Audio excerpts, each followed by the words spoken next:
problema com o tempo é que ele parece nunca nos chegar, nunca nos ser suficiente. E é por isso que eu venho ainda muito emocionada convidar vocês a refletir sobre essa nossa condição temporal. E tudo isso em mais ou menos 10 minutos, que foi o que me deram de tempo linear, que é o mais comum, o dominante, aquele que é expresso numa linha contínua, regular, do passado rumo ao futuro, matematizado, medido, uma medida de deslocamento em números. Número vira produto, pode ser vendido, trocado, roubado, subtraído. Mas também foi chamado, nessa forma de subjetividade, de dinheiro. Tempo é dinheiro. Time is money. Os caras lá em Wall Street, financistas, gostam muito dessas máximas e criaram outra. Greed is good. Ganância é bom. Vocês viram como tem juízo de valor, tem um senso de ética embutido nessa forma de ver o tempo? O sistema capitalista ocidental moderno produziu, inventou uma temporalidade e impactou nas nossas subjetividades, nos nossos modos de ser e estar no mundo, de sentir, de pensar, de agir. E essa urgência produtivista, querem exemplos? Banco 24 horas, atendimento 24 horas, banco 30 horas, que eu nunca entendi direito, mas existe. Faz com que a gente experimente o tempo em fluxos velozes, muito difíceis de acompanhar. Uma urgência, um tempo da superestimulação. A máquina não pode desligar nunca. O que você faz? Da meia-noite às 6 da manhã. Quando eu trabalhei numa indústria, no início da minha carreira, como psicóloga do trabalho, tinha máquinas, caldeiras imensas, que não podiam ser desligadas, porque elas levavam dias para aquecer novamente e voltar a funcionar a contento. Então, era 24 horas, 7 dias por semana, uma vez por ano tinha que fazer a parada geral para manutenção, e era uma correria frenética e desesperada contra o tempo, porque tempo era dinheiro. Os nossos corpos acabam identificados com a máquina, o corpo-máquina, o devir-máquina, uma subjetividade que faz com que nós tenhamos que trabalhar da meia-noite às 6 da manhã. Com a luz acesa, simbolicamente, é o clarão do iluminismo, que é um período histórico que inaugura essa forma de temporalidade e que inaugura um modo muito particular de trabalhar, impacta nos nossos modos de trabalhar.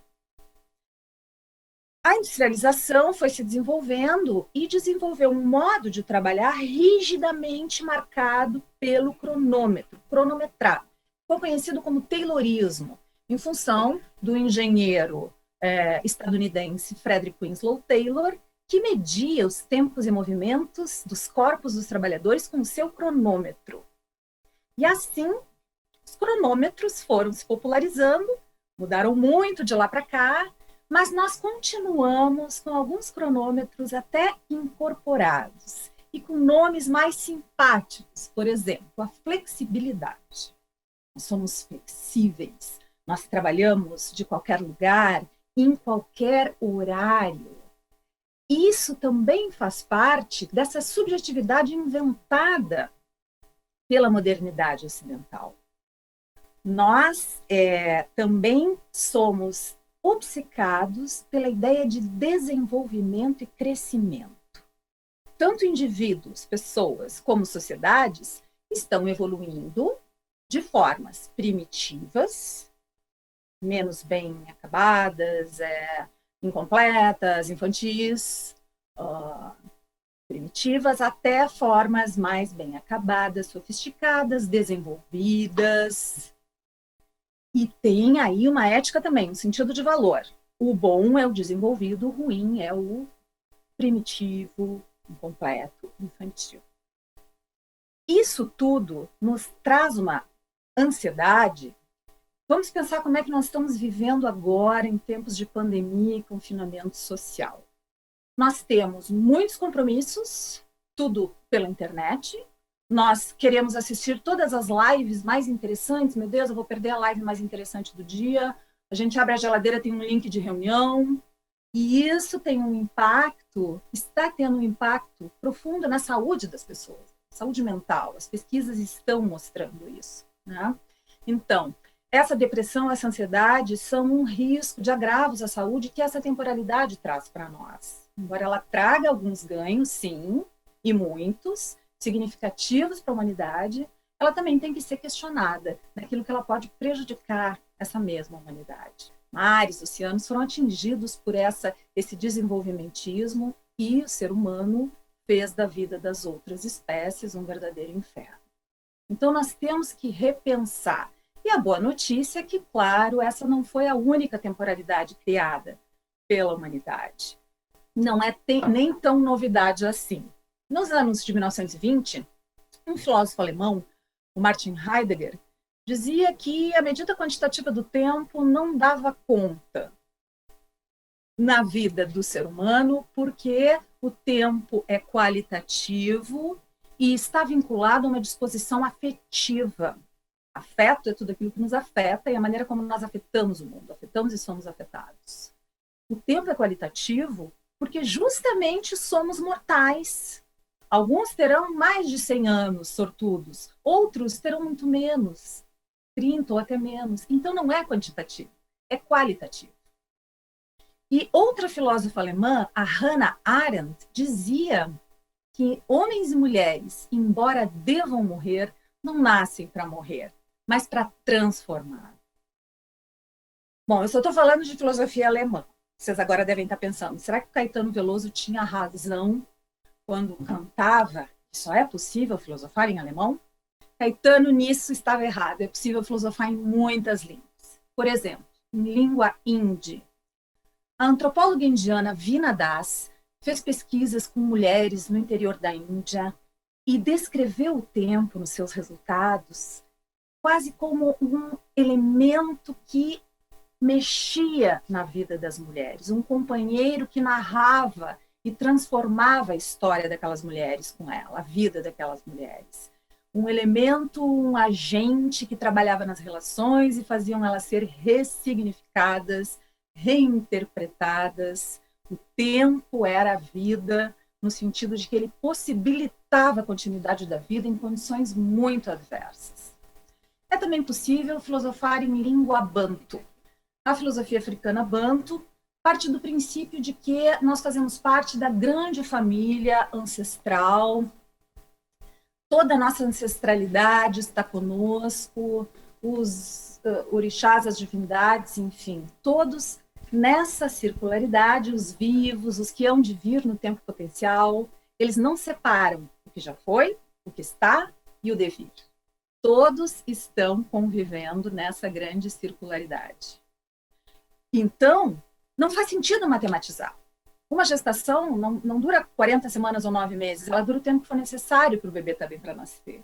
O plantio, a agricultura, não se mede pelos tempos da Bolsa de Valores e do agronegócio, são os tempos lentos da natureza, que mediam o crescimento do alimento que vai servir para todos.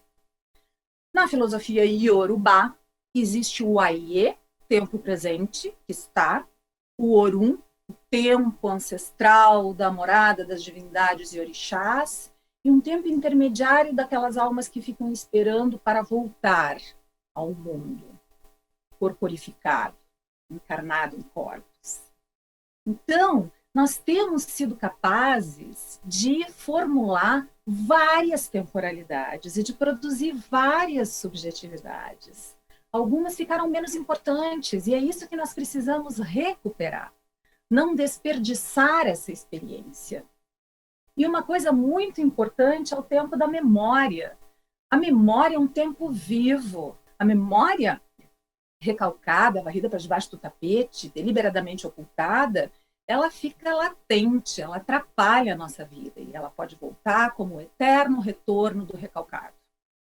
Então, nós vivemos em sociedade, somos seres da natureza, somos natureza, mas construímos sociedades e produzimos uma riqueza cultural imensa. E não há nenhuma oposição. Somos natureza e sociedade. Não podemos viver fora dela. O social para nós não é uma escolha. Nós não sequer nos constituímos como seres se nós não formos cuidados, estabelecermos relações, vínculos. Nós precisamos disso. Mesmo um ermitão que vá para o cume da montanha, viver longe da sociedade, ele leva com ele no seu pensamento, nas categorias da linguagem, nos seus modos de construir abrigo, de se alimentar, ele leva a cultura internalizada nele.